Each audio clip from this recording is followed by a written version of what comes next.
આજે આપણે રામાયણનો છેલ્લો પાર્ટ, લગભગ એને ઉત્તરકાંડ કહે છે, તો એ આપણે કરીએ, સાંભળીએ. હવે અત્યાર સુધી આપણે જોઈ લીધું કે રામે રાવણને મારી દીધો, વિભીષણને લંકાના રાજા બનાવી દીધા, અને એ પછી એ લોકો પુષ્પક વિમાનથી અયોધ્યા તરફ પછી જઈ રહ્યા છે. અને પુષ્પક વિમાનમાં જતાં જતાં રામ અને સીતાને બતાડે છે બધું નીચે, કે જો આ જગ્યા પર અમે ગયા હતા, આ જગ્યા પર ગયા હતા, આ જગ્યા પર ગયા હતા, એમ કરીને બધી વાર્તા કહે છે. પછી આ બહુ લાંબી ફ્લાઇટ થઈ જાય છે લંકાથી અયોધ્યા, એટલે વચ્ચે એક ઠેકાણે એ લોકો હોલ્ટ કરે છે, ઉતરે છે, અને એ અગસ્ત્ય મુનિના આશ્રમ આગળ ઉતરે છે. પછી અગસ્ત્ય મુનિને મળે છે. આપણા આ બધા ઋષિઓ એ વખતના, હવે આ શું છે, દ્વાપર યુગનો સમય, રામાયણ એટલે.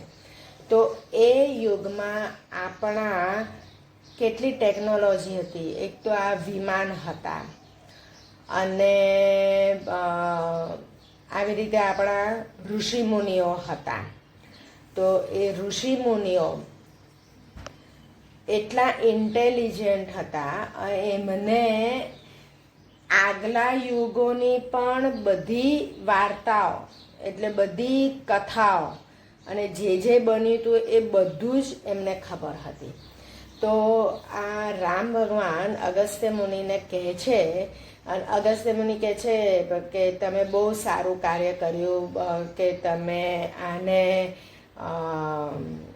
કુંભકર્ણ કરતાં આના રાવણના છોકરાને માર્યો, એ બહુ જ મોટું કામ કર્યું. એટલે રામ પૂછે છે એમને કે કુંભકર્ણ કરતાં આને માર્યો એવું કેમ તમે કહો છો?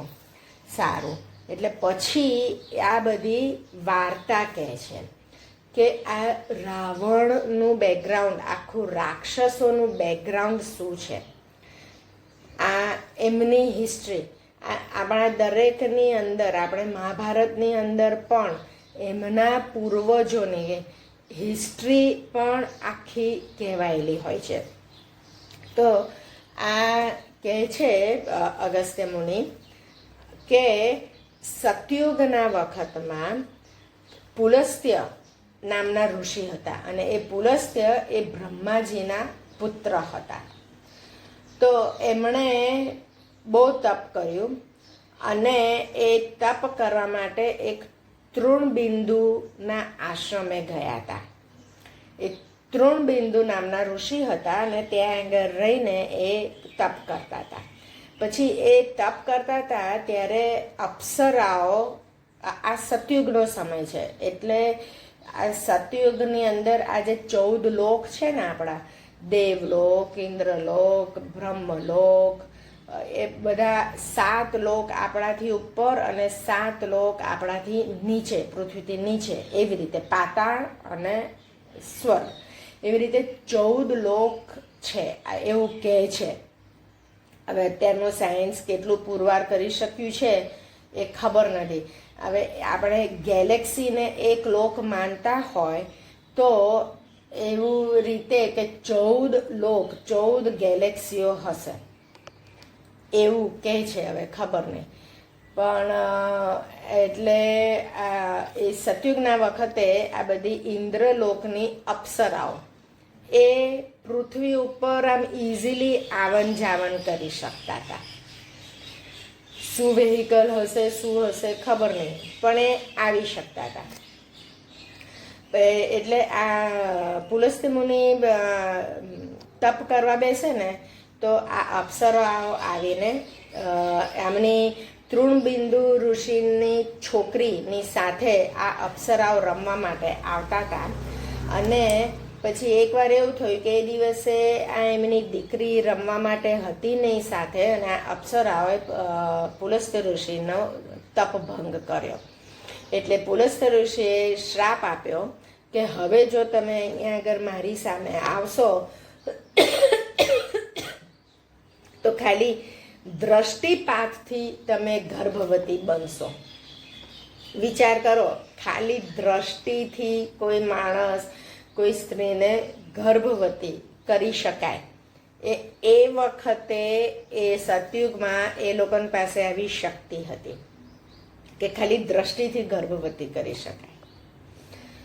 પછી હવે આ તૃણબિંદુ ઋષિની છોકરી એ વખતે હતી નહીં. તો બીજે દિવસે પછી જ્યારે એ રમવા નીકળી અને એ અપ્સરાઓને શોધતી હતી કે આ બધી અપ્સરાઓ ક્યાં ગઈ, કેમ નથી દેખાતી, કારણ કે અપ્સરાઓએ તો આ સાંભળ્યું એટલે એ બધી તો ત્યાંથી ભાગી જ ગઈ. પછી આ છોકરી ત્યાં આગળ પુલસ્ત્ય ઋષિની આગળથી ગઈ અને એમનો તપભંગ થયો. એટલે પુલસ્ત્યનો તો શ્રાપ હતો. તો આના સામે જોયું ને આ તો ગર્ભવતી થઈ ગઈ. પછી અચાનક જ એકદમ જ ગર્ભવતી થઈ ગઈ. તો પછી એમના પિતાના આશ્રમે જાય છે અને પછી પિતા કહે છે કે કેમ આ તારી સાથે આ શું થયું, કેવી રીતે તું ગર્ભવતી થઈ? એટલે એણે કીધું કે હું તો આવી રીતે મારી બેનપણીઓ અપ્સરાઓને શોધવા માટે ગઈ હતી અને પુલસ્ત્ય ઋષિના આગળથી હું ગઈ તો ત્યારે એકદમ જ મારું શરીર આવું થઈ ગયું, હું ગર્ભવતી થઈ ગઈ. એટલે તૃણબિંદુને ખબર પડે છે કે આ તો આમનો શ્રાપ થયો, આમના શ્રાપથી થયું છે. તો એ પુલસ્ત્યને મળવા માટે જાય છે કે આ તમે શું કર્યું? એટલે પુલસ્ત્ય કે મને તો ખબર નથી, મેં તો એ વખતે શ્રાપ આપ્યો તો અપ્સરાઓ બધી આ મને હેરાન કરતી હતી એટલે. અને પછી તો આ આવી તો આને આ થઈ ગયું. એટલે હવે તૃણબિંદુ કે તો કંઈ નહીં, તો પછી હવે તમે મારી દીકરી સાથે પરણો. એટલે પછી એની સાથે લગ્ન કરાવે છે. બરાબર. હવે એ લગ્ન થઈને એને એક પુત્ર થાય છે વિશ્રવા. હવે પુલસ્ત્ય પણ ઋષિ હતા, આ પણ બહુ ધર્માત્મા હતી અને એનો પુત્ર, એણે ઈચ્છા કરી કે મારો પુત્ર પણ આવો તમારા જેવો જ શક્તિશાળી બુદ્ધિશાળી થાય એવું ઈચ્છું છું. તો એવો પુત્ર થયો અને એનું નામ વિશ્રવા પડ્યું. હવે વિશ્રવાને એ મોટો થયો તો ભરદ્વાજ ઋષિની દીકરી ઈડવિડા એ આ વિશ્રવા સાથે પરણે છે. આ ઋષિઓ એટલે એટલા હાઈ લેવલના ઇન્ટેલેક્ચ્યુઅલ માણસો એ વખતે હતા કે એમને પુત્ર પુત્રી પણ એટલા જ હાઈ લેવલ ઇન્ટેલેક્ચ્યુઅલ હેરિડિટરલી એવું આવે. પણ પછી એટલે એ આની પુત્રી ઈડવિડા અને વિશ્રવાની સાથે પરણાવે છે અને એમનાથી એક પુત્ર થાય છે એ વૈશ્રવણ. એ વૈશ્રવણ એ આ લોકો બહુ સારા હોય છે, વિશ્રવા અને ઈડવિડા અને બહુ તપ કરે છે અને બહુ સારું જીવન જીવે છે. અને પછી એમને પુત્ર થાય છે, એનું નામ વૈશ્રવણ. અને એ વૈશ્રવણ જ્યારે જન્મે છે ને ત્યારે દેવોને બધાય બહુ ખુશ થઈ જાય છે અને કહે છે કે આ તમારો પુત્ર કુબેરનું સ્થાન લેશે. પછી વૈશ્રવણ બી બહુ તપ કરે છે અને બ્રહ્માજીને પ્રસન્ન કરે છે અને પછી બ્રહ્માજી એના પર પ્રસન્ન થાય છે અને એને પૂછે છે કે તને શું જોઈએ છે? એટલે એ કહે છે કે મને તમારા લોકપાલ બનીને રાખો. એટલે બ્રહ્માજી કહે છે કે હા, ઓલરેડી 3 લોકપાલ મારે હતા ને એક નવા લોકપાલની મારે નિયુક્તિ કરવી જ હતી, તો હું તમને લોકપાલની નિવૃત્તિ કરી દઉં છું. એટલે એ આ વૈશ્રવણ એ કુબેરના સ્થાનનો એ લોકપાલ રીતે રહે છે. અને પછી વૈશ્રવણ કહે છે, એના પિતાને પૂછે છે કે હવે હું ક્યાં આગળ રહું? એટલે આ વિશ્રવા એના પિતા કહે છે કે આ પર્વત ઉપર એ લંકા વિશ્વકર્માએ દેવોના માટે ખાસ આ લંકા બનાવી છે કે ત્યાં આગળ જઈને તમે રહો. એટલે એ કહે છે કે આ કુબેરની લંકા. પછી એ વૈશ્રવણ તો ત્યાં આગળ જઈને રહે છે અને એટલું સરસ રીતે રાજ્ય કરે છે અને શાંતિથી બહુ સરસ રીતે બધું રહેતા હોય છે. ત્યાં સુધીમાં હવે આ એક પેઢી આવી વૈશ્રવણ, વિશ્રવા અને વૈશ્રવણ સુધીનું. હવે બીજી બાજુ પણ આ જ્યારે સૃષ્ટિની ઉત્પત્તિ થઈ ત્યારે બ્રહ્માજીએ સાગર અને જીવ એ બેવ બનાવ્યું અને પછી જીવો બધા બહુ સંતૃપ્ત થયા. એટલે એ કહે છે કે હવે અમે શું કરીએ? એટલે બ્રહ્માજીએ કીધું કે તમારે રક્ષણ કરવાનું સાગરનું. એટલે એ જે રક્ષણ કરે એટલે એને રાક્ષસ કીધો એ કુળ, અને જે કે અમે ખાઈશું સાગરને એને યક્ષ કીધું. એટલે હવે આ રાક્ષસ અને યક્ષ એ બેની ક્લેન એનું હિસ્ટ્રી આવે છે. એટલે એ જેણે રક્ષણ કર્યું એ રાક્ષસ કહેવાયા. એમાંથી હેતી ને પ્રહેતી એ બે આગેવાન રાક્ષસ હતા.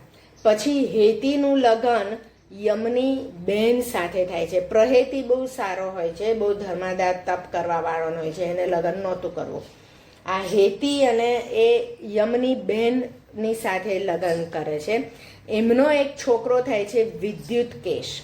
હવે એ વિદ્યુતકેશને પછી સંધ્યાની છોકરી સાલકંટકટા એની સાથે પરણાવે છે.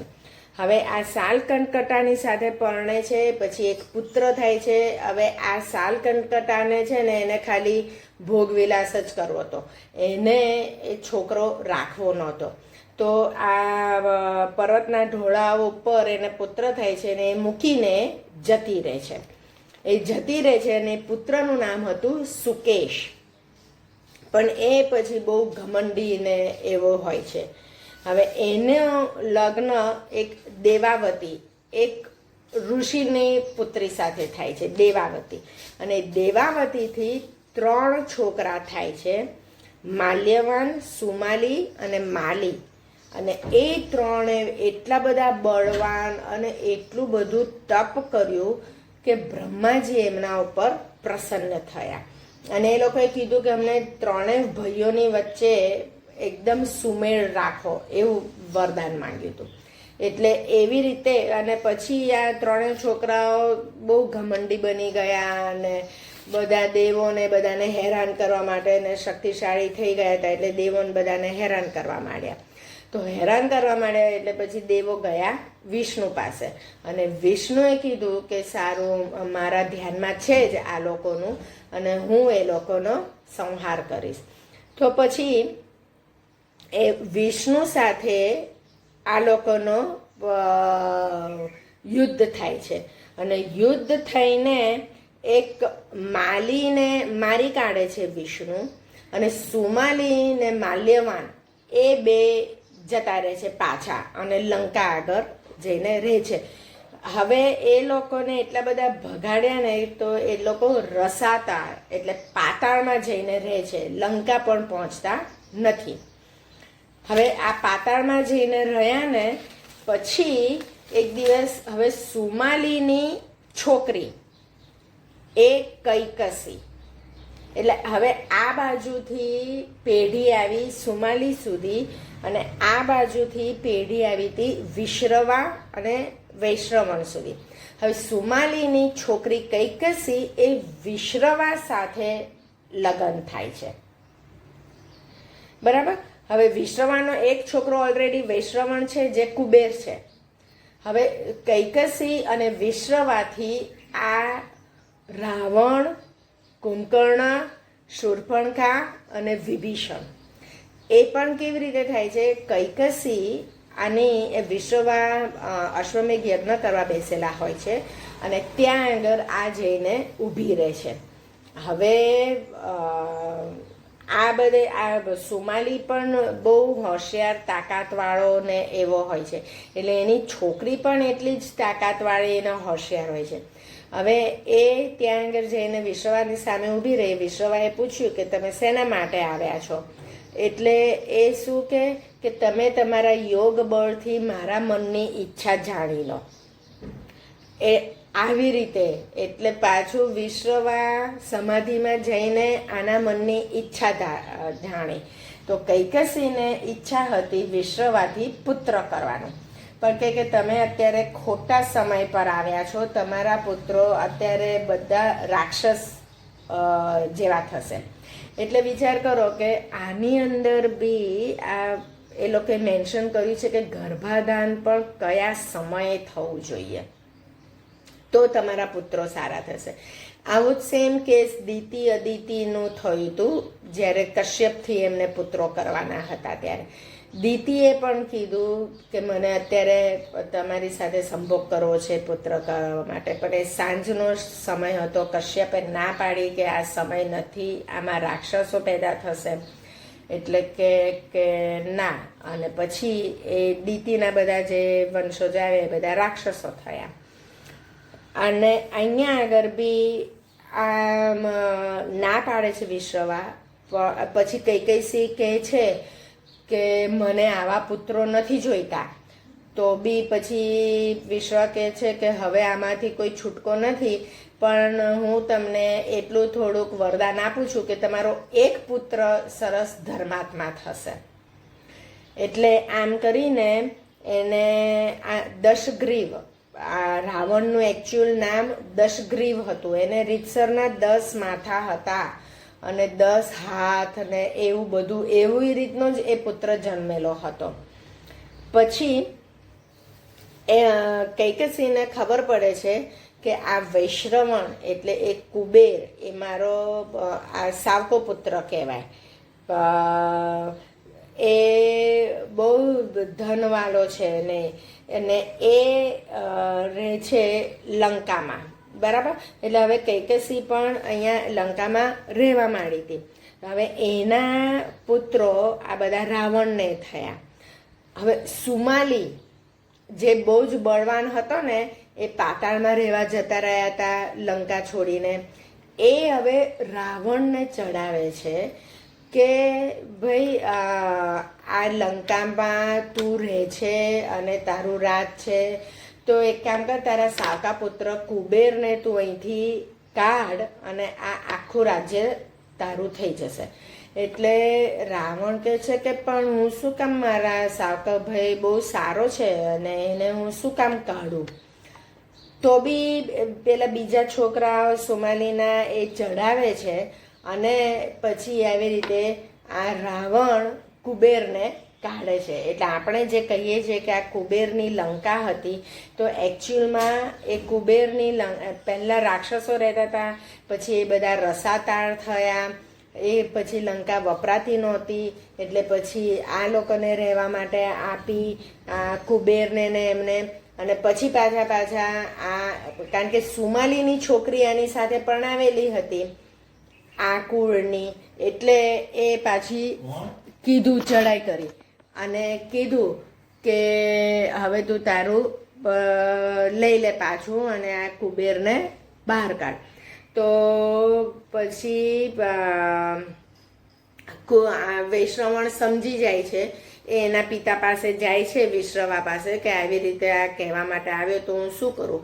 એટલે વિશ્રવા કહે છે કે એક કામ કરો કે આપણે અહીંયા આપણા ભાઈ સાથે કંઈ યુદ્ધ કરવું નથી, તું કૈલાસ માનસરોવર કૈલાસ ઉપર રહેવા જતો રહે અને આ લંકા આપી દે રાવણને. એમ કરીને આ લંકા રાવણ પાસે આવે છે.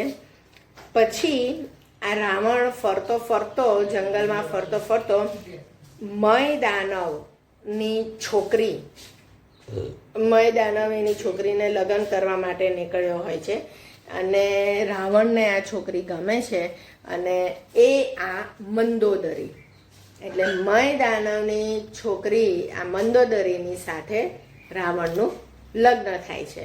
અને એ પછી એનો આ પુત્ર પેલો ઇન્દ્રજીત એ આવો શક્તિશાળી, અને આ રાવણને બધા એટલું બધું તપ કરે છે અને એટલા પછી બ્રહ્માના બધા વરદાનો માંગી લે છે ને, એટલે આ કોઈ જલ્દી રાવણને મારી શકતું નથી. એના રાવણના એ વરદાનની અંદર એણે એવું માંગ્યું હોય છે કે મને કોઈ મારી ના શકે. યક્ષ ને રાક્ષસ ને એ બધી અમુક જાતિની વાત કરે છે. એની અંદર વાનર જાતિ નથી આવતી અને મનુષ્ય જાતિ નથી આવતી. એને એટલું અભિમાન હતું કે હું એટલો શક્તિશાળી ને એવો છું ને કે મનુષ્ય તો મને કોઈ મારી જ નહીં શકે. એટલે કે મારે મનુષ્યથી નથી ડરવું, પણ આ બીજી બધી જાતિ છે તો કે એનાથી હું હણાવું નહીં, હું મરાવું નહીં, એવું મને વરદાન આપો. એટલે એમ કરીને આવું વરદાન એને મળે છે. અને એટલે રામ જે મનુષ્ય રૂપે થઈને આવ્યા હતા એ આને મારી શકે છે, બીજા કોઈ મારી નથી શકતું રાવણને. અને એટલે અગસ્ત્ય મુનિ કહે છે રામને કે આ તમે જ છો કે જે આ રાવણને મારી શક્યા છે, બાકી કોઈની તાકાત હતી નહીં કે આ રાવણને મારી શકે. એમ કરીને આખી આ હિસ્ટ્રી રાવણની કહે છે કે આ કોણ હતો અને આ કેવી રીતે થયું. પછી એ લોકો અગસ્ત્ય મુનિથી આગળ જાય છે અને એમના ભરત જ્યાં આગળ બેસીને રાજ્ય કરતા હોય છે એ ઝૂંપડી આગળ જાય છે. અને પછી ભરત સાથેનો મિલાપ થાય છે. ભરત કહે છે કે ના આવો, ચલો હવે. એ તો ખુશ થઈ ગયો અને એમનો વનવાસ પૂરો થયો હતો. એટલે પછી અયોધ્યા જાય છે અને અયોધ્યા જઈને એમનો રાજ્યાભિષેક થાય છે. અને રાજ્યાભિષેક થઈને સરસ રીતે બધા રહેતા હોય છે, સરસ રાજ્ય ચાલતું હોય છે. અને પછી એકવાર આ ધોબીનો કિસ્સો થાય છે કે ધોબી આવી રીતે કહે છે અને રામ સાંભળી જાય છે. રામ નગરચર્યા પર નીકળેલા હોય છે કે આવી સ્ત્રીને તો કે હું તો ના રાખું. એ તો કે આ રાજા છે એટલે રાજા રાખે કે આ સ્ત્રી બીજાને ત્યાં આગળ આટલા મહિના રહી હોય તો એ પવિત્ર કેવી રીતે કહેવાય. હવે રામે એકચ્યુઅલી આ જ વસ્તુ માટે સીતાની અગ્નિ પરીક્ષા ત્યાં લંકામાં કરી હતી, પણ હવે આ અયોધ્યા હતું એટલે અયોધ્યામાં પણ આ લોકો જો માણસો બોલવા માંડે એટલે વિચાર કરો કે એ વખતના રાજા કેટલા પ્રજાવત્સલ હતા કે પ્રજાની અંદર આવો વિચાર આવે તો રાજાએ એનું જીવન બદલવું પડે. એટલે રાજા એક રોલ મોડલ રીતે એને જીવવું પડે કે જેથી કરીને એનું જીવન જોઈને પ્રજા જીવે.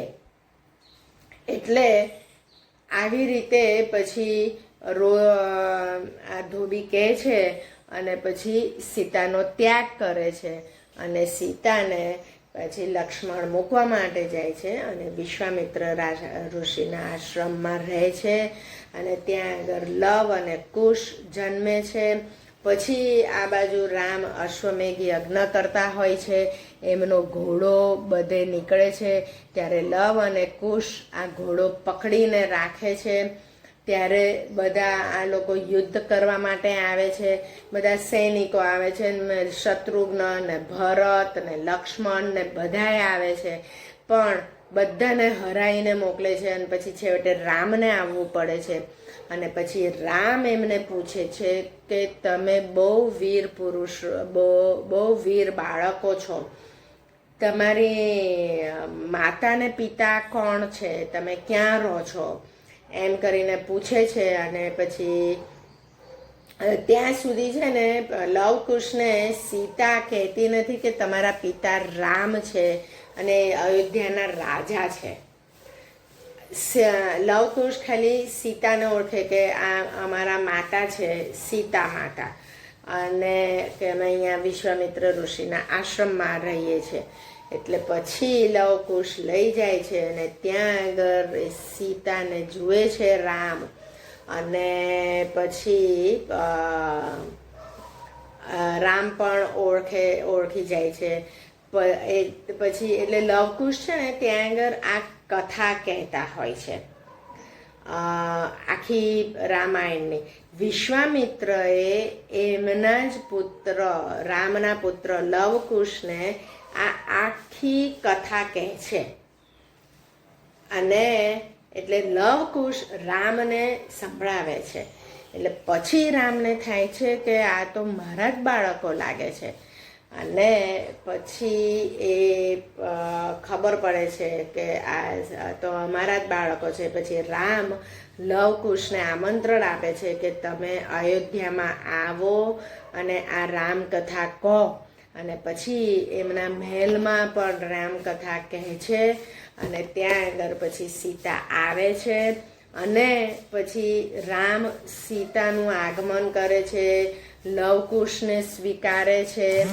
પછી સીતાને મહેલમાં આવીને રહેવાનું કહે છે. પણ સીતાની આ બીજી વારની અગ્નિ પરીક્ષા હતી કે આ બીજી વાર એટલે પહેલી વારની અગ્નિ પરીક્ષા કરી લંકાની અંદર. પછી બીજી વાર આવી રીતે ધોબીએ કીધું તો એમણે રામે એમને જાકારો આપ્યો. એટલે અહીંયા આગળ પછી પાછા રામ કહે છે સીતાને કે તમે આવો હવે. ત્યારે સીતા કહે છે કે ના, હું હવે ધરતી માતાની અંદર સમાઈ જઈશ. મારી બહુ પરીક્ષા થઈ અને મારું શીલ એકદમ પવિત્ર છે. પણ એટલે એ પુરવાર કરવા માટે હું ધરતી માતાને કહીશ. અને એમ કરીને ત્યાં ને ત્યાં ધરતી ફાટે છે અને ધરતી માતા અંદરથી નીકળે છે બહાર અને સીતાને એમની ગોદમાં લઈને પાછું સીલ થઈ જાય છે અને સમાઈ જાય છે ધરતીમાં. સીતાનો જન્મ જ આવી રીતે થયેલો. પેલો ખેડૂત હળ ખેડતા જ પુત્રીનો જન્મ થયેલો સીતાનો. એટલે ધરતીમાંથી જન્મ થયો હતો ને પછી ધરતીમાં સમાઈ જાય છે. અને પછી રામ લવકુશની સાથે રહીને પછી લવકુશનું બી આગળનું જનરેશન ના નામો છે, પણ એ બધા કોઈ એવા પ્રતાપી ના થયા અને એ પછી બધું ભૂલાઈ ગયું. એટલે રામાયણમાં દશરથ એમનાથી આગળની જનરેશનમાં પછી દશરથ અને દશરથના રામ અને રામના લવકુશ 4 પેઢી સુધી એ લોકો આટલા પ્રતાપી રહ્યા. અને એમનો અત્યાર સુધી બી આપણે એમને યાદ કરીએ છીએ ને એમની કથાઓ કરીએ છીએ. તો આ સાથે આપણે રામચરિત્ર અહીંયા આગળ પૂરું કરીએ છીએ. એટલે આપણે આપણા બાળકને એ જ કહેવાનું છે કે આખી આ રામાયણની કથાની અંદર રામે કેટલી જગ્યાઓ પર કેવી રીતના એમના ગુણો બતાડ્યા છે. હવે સીતાને અહીંયા વનમાં મોકલ્યા તો એ પ્રજાવત્સલ કે એમના પર બહુ દુઃખ થયું, પણ તેમ છતાં બી એક રાજા બનીને એની પ્રજાના ઉપર સારા વિચારો, સારા સંસ્કારો પાડવા માટે એમણે પોતાની પત્નીને વનમાં મોકલવી પડી. પછી આ સીતાનું જે કેરેક્ટર છે, જે એમનું ચારિત્ર્ય છે કે એ વિશ્વામિત્ર ઋષિના આશ્રમમાં જઈને રહે છે, પણ ક્યારે લવ અને કુશના મનમાં ક્યારે એમના પિતા તરફ નફરતની ગુણ જરાય આવવા દેતા નથી. ત્યાં આગળ બી લવકુશ કોઈક વાર પૂછે છે સીતાને કે ભાઈ બીજા બધાના પિતા છે તો અમારા પિતા ક્યાં છે અને એમનું નામ શું છે? તો સીતા એક વાર કહે છે કે એમનું નામ રામ છે, પણ કે બહુ પ્રતાપી ને બહુ સારા, અને એ સીતા તો એમની પ્રશંસા જ કરતા હોય છે. એમને આટલું દુઃખ પડ્યું હતું તેમ છતાં પણ, કારણ કે જાણતા હતા કે આ વિષ્ણુના અવતાર છે અને એમને આ કરવું પડે છે. એટલા માટે એ આવું કરે છે. સેમ વે કૃષ્ણના જીવનમાં એમને રાધાને છોડીને મથુરા જવું પડે છે. તો એ પણ એક એક્ઝામ્પલ સેટ કરે છે કે પ્રેમ એટલે એ પોઝેસિવનેસ નહીં, કે પત્ની રૂપે જ રાખો એવું નહીં. તમે વિશુદ્ધ પ્રેમ કરી શકો છો.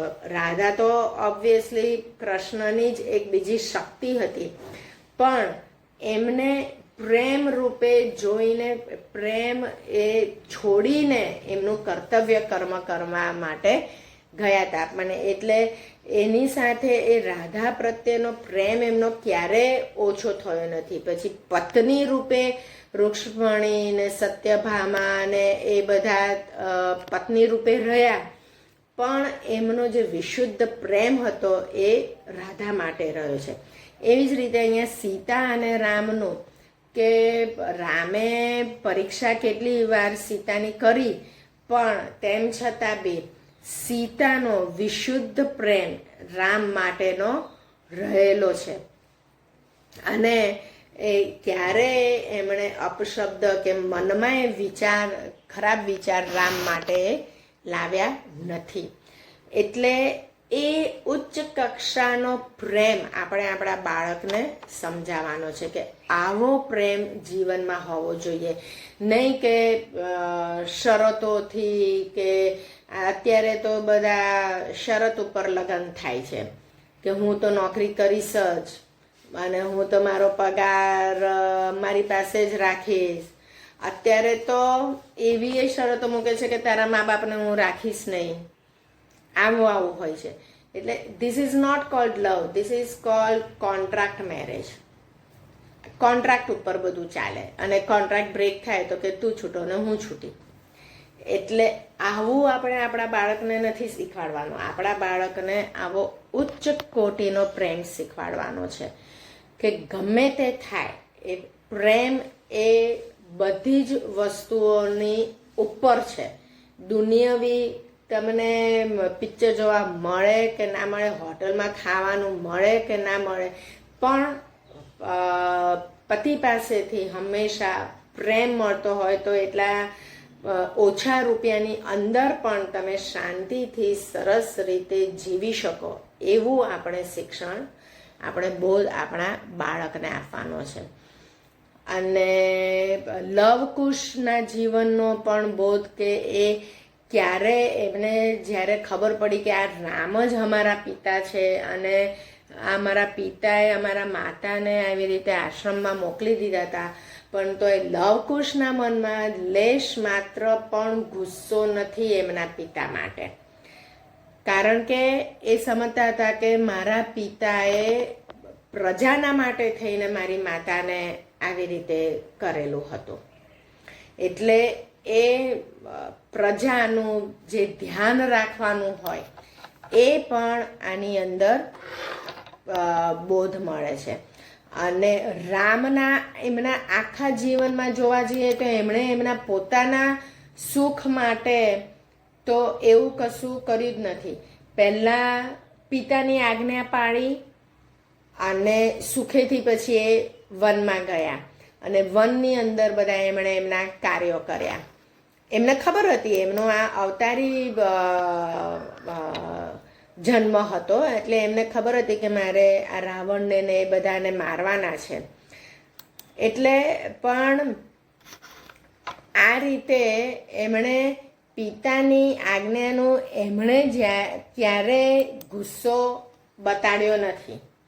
લક્ષ્મણે ગુસ્સો બતાડ્યો કૈકેયી માટે, કે આ કૈકેયીને બધા કેવા છે કે અત્યારે સામે આવે તો હું તો એમને મારું ને એવું, પણ રામે ક્યારે એમના માટે ગુસ્સો બતાડ્યો નથી. એમણે ઉપકાર કર્યો છે. અપકાર કરવાના ઉપર બી એમણે એ વ્યક્તિની ઉપર ઉપકાર કરેલો છે. એટલે ઘણીવાર એવું પણ બને, કારણ કે રામ સમજી ગયા હતા કે આ એક ટ્રાન્ઝિયન્ટ, એક આવેશમાં આવીને લીધેલો ડિસિઝન છે, કે કઈ કઈને વચન આપ્યું હતું અને કઈ કઈના મનમાં આવી રીતે વિચાર આવ્યો, સ્વાર્થી વિચાર આવ્યો, એ આવેશનો ક્ષણ છે. અને હવે વચન આપી દીધેલું હતું એટલે કોઈ છૂટકો નહોતો. એ રામ એ સમજતા હતા, પણ બીજા બધાને તે એવું જ લાગ્યું કે આ કેમ આવું સ્વાર્થી આવું વર્તન આ કઈ કઈએ કર્યું અને અમારું આખું જીવન બરબાદ થઈ ગયું. પણ એટલે આમાંથી પણ એ શીખવા જેવું છે, એમનો બોધ.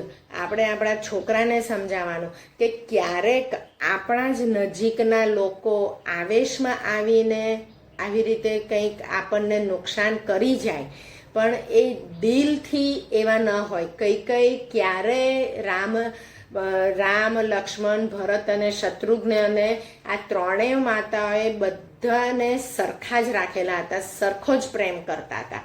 પણ આ જે પેલી મંથરાએ ચઢાઈ અને એ જે આવેશની અંદર એણે એ ડિસિઝન લીધું, એટલે આપણા બાળકને પણ સમજાવવાનું કે ક્યારેક તારા જીવનમાં બી તારા પોતાના સગા જ તને આવી રીતે આવું આવેશમાં એને કંઈક ડિસિઝન લઈ બી લે તો પણ તારે એમને માફ કરવાના. કારણ કે એ જો તું ઓળખી શકે કે પહેલાં આ એવા હતા જ નહીં, આટલો પ્રેમ મારા ઉપર કરતા હતા અને હવે આવું કર્યું છે તો એ કોઈક આવેશની પળમાં આવીને કર્યું છે. પછી કઈ પણ ખાસું પસ્તાઈ હતી. એટલે કારણ કે આ એક આવેશના પળની અંદર એમણે આ કરી કાઢ્યું હતું. અને પછી એટલે કે આપણા છોકરાને એ પણ કહેવાનું કે એને માફ પણ કરી દેવાય, એ શત્રુતા આપણા મગજમાં રાખવાની નહીં. એટલે આવી રીતે રામચરિત્રથી આપણને ઘણો બધો બોધ મળે છે કે જે આપણે આપણા છોકરાને સમજાવવું જોઈએ.